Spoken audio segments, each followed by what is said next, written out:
Hey YouTube, how's it going? Kevin Clear with a knife video. This should be a lot of fun, guys. I want to share with you a few knives that I would call Sebenza level excellence and performance. And really, the title of the video says it all. These are knives that, to me, fill the role of a Sebenza. That is, they're a yardstick by which I measure other knives. They are, the sort of upper crust of what you can get from a production knife.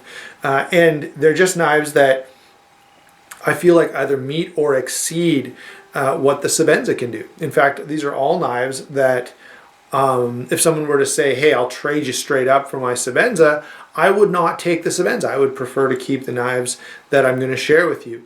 And they're not the only ones, but these are ones that, for me, either, number one, fill a specific role just exceptionally well, or number two, knives that for some reason I prefer over a Sebenza by a substantial amount, okay? So first up is the Spyderco Titanium Military. This is a phenomenal knife. I love the size, I love the feel in hand, I love the features, I love the blade, the grind on this, the edge geometry, all of those things. I just think this is a phenomenal blade. And I will say, if someone said to me, hey, I'll trade you your military for a Sebenza, in the sense that I had to give this up. I couldn't just go sell the Sebenza and buy another one. Okay? I had to give this up in favor of a Sebenza. I wouldn't do it. Okay? I would prefer to keep this. And there are a number of reasons for that.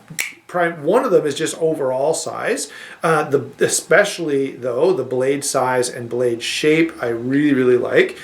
Even the handle size and ergonomics are, to me, superior. Now, obviously, I don't like the fact that I have to have it tip down carry, but that's not a deal breaker at all. And so this is a knife that I just love, and that if someone said, hey, you have to give this up and you can have a Sebenza in its place, I wouldn't take that deal. I would prefer to have this. All right, and it's not the only one. And I guess you could add that you may want to consider the fact that you're getting quite a lot of knife for the cost. This knife is not going to be anywhere close in terms of what you're actually spending to a Sebenza. And to get for that price a blade and ergonomics that I actually prefer is pretty cool, right? What else have I got? So the next knife that I will share with you is in a slightly different category, because brand new this would cost a little more than a Sebenza, although they're certainly in the same ballpark. This is the Southard TLK, and this knife is literally one of the most perfect folding knives that are available today. The size and weight is ideal. It's not too big to carry. You get tons of blade, so the blade to handle ratio is exceptional. The ergonomics are nearly perfect. The jimping, the blade shape, just the action on this, the D10, everything about this is just right. There's literally nothing that I would point to and say, well, they kind of blew it on this, that, or the other. It is literally one of the most ideal knives that I am aware of, that certainly that I've ever used, even that I've ever heard of. And so, yeah, this is a knife that to me is just beats the Sebenza at its own game in every category.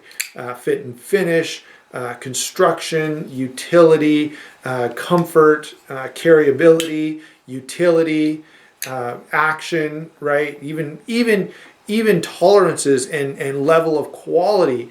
I think this is a superior knife.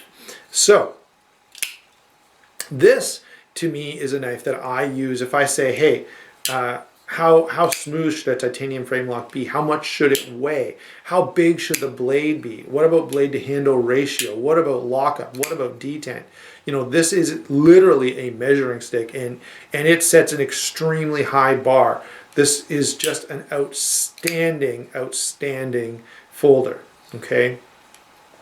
So again, this is a knife that I would take this over a Sebenza any day of the week, all right?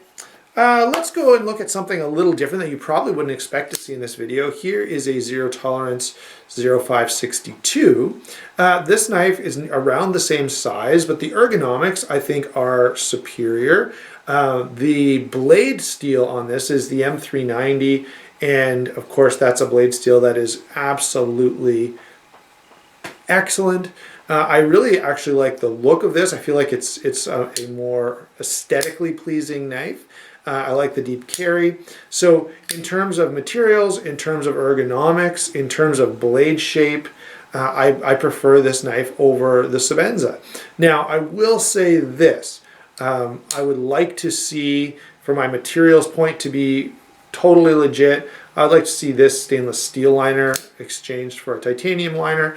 And I don't think it's impossible. You know, Spydercos that compete with this do that. The Domino, the Southard, they have full titanium frames here. There's no stainless steel. And I think ZT could benefit from that. And they have now in the new lineup, there are a number of zero tolerance knives that are full titanium. Okay, so here again is a knife that if someone said, hey, you can't have this anymore, you take this away and I'll give you a Sebenza in its place, I would not take that deal. I would keep this knife. All right, so and again, this one is much cheaper. Now the Talk I know was not like that. All right, let's keep going. I've got another knife here. This is my Ferrum Forge Ferrex. This is probably the best example that I have ever seen of sort of a hard use folder. It is just really well done. Somehow they're able to have this super thick, super beefy blade that still cuts really well, that takes a very nice sharp edge. You have amazing ergonomics, and this is one of the places that this knife just really does well.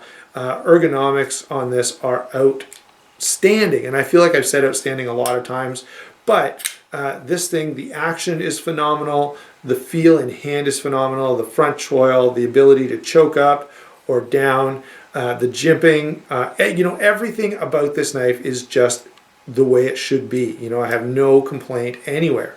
And that's what we like, right? That's what we want to see, is a knife that just does what it's supposed to do and does it exceptionally well.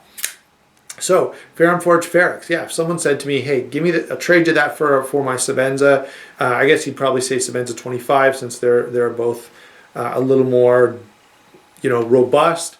I would not take that deal ever, okay? I would keep this knife over and over again.